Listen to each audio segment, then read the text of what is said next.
like for example in MMA with a big glove, you can't pop your hand up. You know what I mean? Have you ever felt that before, Mike? You know what I'm saying? Yeah. I can't pop my hand. It's just not good enough.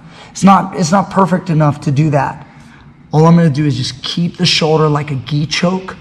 When I bring my hand behind the head, the pressure of my elbow covering my fingers is the same as the short choke.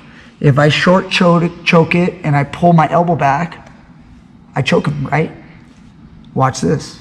I put this here, apply force to my hand and fingers, especially with an MMA glove. I can't have room to pop it up. So as you defend, you're trying to pull, all I do is pull my elbow back.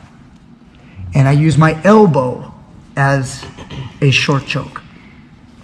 And pull my right hand just like I'm gi choking his neck. Okay, slitting his throat. Okay, just the same, if you guys end up in this situation where you hit a rear naked choke and a guy tries real hard to pull the top hand down, he pulls the top hand down right here. I'm gonna apply the force of my arm against my hand and pull my right elbow back.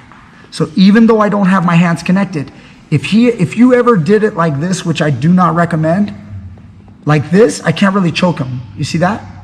But if I put my hand on his shoulder and I close my elbow, try to defend the choke with this arm. See that? It does not matter. One thing I gotta watch out for, I don't want him to elbow lock me. See that elbow lock? Yeah, that you would look real silly if you tap to that. So make sure you rotate your thumb before it's too late. But the point is, the pressure of my own arm on my fingers, back over here. Are you asleep, Johnny? Right here. That's what's holding it into place. And then I just have to retract my right elbow. Look at the right elbow, retract. Boom. Sorry, Mikey. No, it's good. All right, recap. Here it is, the end. What do I do? What if he's on 1-and-1? If he's on 1-and-1 and he's just holding fingers, even if you just hold him, just try to hold him as tight as you can.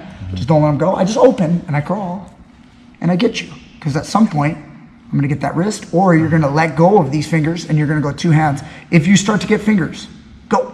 I gotta get those zombies off my hand. What if two zombies go for him? Gotta get them off. Keep that virus away and then finish. Okay, what do I do if he goes 2 against 1 with thumb inside? What do? Finger break. Well, first I try to attack the thumb if I can. Sometimes I can just peel and go. Other times, he's strong with his grips, immediate finger break. He tries to loop around, don't let him do it, and finish.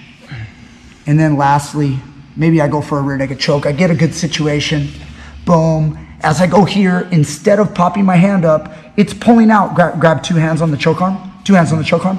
Even like that, see my elbow just cover? I just retract the right elbow, cut his neck like a gi choke.